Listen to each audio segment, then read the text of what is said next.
Do you remember the electricity of the late 1980s and early 1990s when dance floors shook under heavy bass lines and Jamaican rhythms echoed far beyond the Caribbean?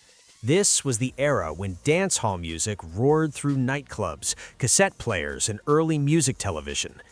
Booyaka, booyaka, for Shabba Ranks, Shabba Ranks disappear with another man change. Bedroom bully with a over bully, flexible waistline and have the wine ring. It was raw, loud, rebellious, and impossible to ignore.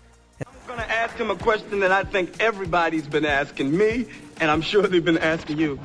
What the hell are you saying? At the center of that cultural explosion stood one name that everyone recognized, even if not everyone understood him: Shabba Ranks. For many listeners outside Jamaica, Shabba's deep, gravelly voice sounded almost mysterious. His patois-heavy lyrics, aggressive delivery, and commanding presence made people ask the same question again and again. What is he even saying? But that confusion was part of the magic. Dancehall wasn't created to be polite or easily translated. It was built to move bodies, tell street stories, and express realities that mainstream music often ignored. To understand Shabba Ranks, you first have to understand dancehall itself. The genre was born in late 1970s Jamaica, not in fancy studios or elite clubs, but in the dusty courtyards and open spaces of Kingston's poorer neighborhoods. These communities were often shut out of traditional nightlife, so they created their own. Homemade sound systems blasted music through massive speakers, and entire neighborhoods turned into open-air parties. Dancehall grew out of reggae, but it was sharper, faster, and more confrontational than the roots reggae of Bob Marley's generation. While roots reggae focused on spirituality, unity, and Rastafarian philosophy, dancehall spoke the language of the streets. Its lyrics revolved around daily survival, celebration, sexuality, power, and sometimes violence. It didn't ask listeners to reflect quietly. It demanded that they react. In this environment, a unique role emerged: the Jamaican DJ. Unlike the Western definition, a Jamaican DJ wasn't the person selecting records. Instead, the DJ was the voice of the party, the one who grabbed the microphone and hyped the crowd with improvised chants and rhythmic speech. This practice, known as toasting, laid the foundation for modern rap and MC culture. By the early 1980s, dancehall began evolving rapidly. Songs like Sister Nancy's Bam Bam proved that simple, catchy rhythms could dominate dance floors. Then came the digital revolution. Wayne Smith's Under Me Slang Tang, recorded on a fully digital rhythm, changed everything. This new electronic sound, later called raga, was faster, rougher, and perfectly suited for the high-energy dancehall scene. As dancehall prepared to conquer the 1990s, it needed a superstar who embodied its raw spirit. That superstar would soon arrive, armed with a voice like gravel and an attitude that demanded attention. His name was Shabba Ranks. Shabba Ranks was born Rexton Ralston Fernando Gordon on January 17, 1966, in Sturgetown, St. Ann Parish, Jamaica. When he was just 8 years old, his family moved to Kingston, settling in the Seaview Gardens area, one of the city's toughest and most impoverished neighborhoods. It was here that young Rexton absorbed the rhythms of the streets and the powerful influence of sound system culture. Music wasn't just entertainment in Kingston, it was survival, identity, and voice. From an early age, Rexton was drawn to the sound systems that dominated local gatherings. He watched DJs command crowds with nothing more than a microphone, a beat, and pure confidence. Inspired, he began experimenting with toasting himself, developing a style that would later set him apart from everyone else. What made Shabba unique wasn't just his delivery, it was his voice.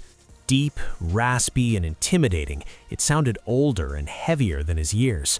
Combined with his aggressive rhythm and fearless lyrics, it made him impossible to ignore. While many performers tried to sound smooth or melodic, Shabba leaned into roughness. His voice felt like the streets speaking directly. A key turning point in his early career came when he caught the attention of legendary Jamaican DJ Josie Wales. Wales became Shabba's mentor, guiding him through the competitive world of dancehall clashes and live performances. Under this mentorship, Shabba sharpened his skills, learning how to control crowds and dominate sound systems. In his early days, he performed under the name Co-Pilot, building a reputation across local dance halls. By the late 1980s, his name was buzzing throughout Jamaica. Promoters knew that if Shabba Ranks was on the microphone, the crowd would be wild. His growing popularity led to a major breakthrough in 1989 when he signed with Epic Records. This deal marked his transition from a local Jamaican star to an international artist. Moving toward the US market opened doors that few dancehall performers had ever walked through before. With major label backing, Shabba now had access to better production, wider distribution, and global promotion. But even as his reach expanded, he didn't soften his style. Instead, he introduced international audiences to authentic Jamaican energy, unfiltered and unapologetic. This balance between raw Jamaican roots and global ambition defined the next phase of his career. Shabba Ranks was no longer just representing himself, he was representing an entire culture to the world, and the world was about to listen. The early 1990s marked the golden age of Shabba Ranks, and arguably of dancehall itself. In 1990, he released the album Just Reality, which began turning heads outside Jamaica. But this was only the beginning. What followed would cement his status as a global superstar. Shabba's true international breakthrough came with the albums As Raw as Ever and Extra Naked. These records were unapologetically bold, sexually charged, and sonically aggressive. They captured the raw essence of dancehall while appealing to global audiences hungry for something new and edgy. The impact was historic. Shabba Ranks won 2 Grammy Awards for Best Reggae Album, one in 1992 and another in 1993. At the time, this was almost unheard of for a hardcore dancehall artist. These wins were more than personal achievements. They were a statement that dancehall had arrived on the world stage. At the center of Shabba's global success was his most iconic track, Mr. Loverman. The song became an international anthem, dominating clubs, radio stations, and charts on both sides of the Atlantic. Its infectious rhythm and unforgettable chorus made it impossible to escape. Originally recorded in the late 1980s, Mr. Loverman was later re-recorded in 1992 with vocalist Chevelle Franklin, creating the version that became legendary. The song showcased a different side of Shabba, still confident and bold, but playful and charismatic. Beyond this hit, Shabba delivered a string of classics. Ting-A-Ling became a dancehall staple, while Trailer Load of Girls captured the wild, celebratory spirit of Jamaican party culture. He also demonstrated versatility through collaborations like House Call with Maxi Priest, blending dancehall with soulful reggae pop. Perhaps most importantly, Shabba pushed dancehall beyond its traditional boundaries. By collaborating with American hip-hop and R&B artists, he helped bridge the gap between Caribbean music and mainstream U.S. culture. His influence could be felt in the growing connection between dancehall and hip-hop throughout the 1990s. With his bold fashion, gold chains, and fearless persona, Shabba Ranks became the face of dancehall's global takeover. But at the peak of his success, controversy was already looming, one that would change everything.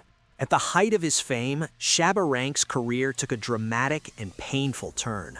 In the early 1990s, dancehall music was increasingly criticized for homophobic lyrics, something deeply rooted in Jamaica's conservative social and religious beliefs at the time. Shabba, unfortunately, found himself at the center of this storm. The situation escalated in 1992 during a British television interview.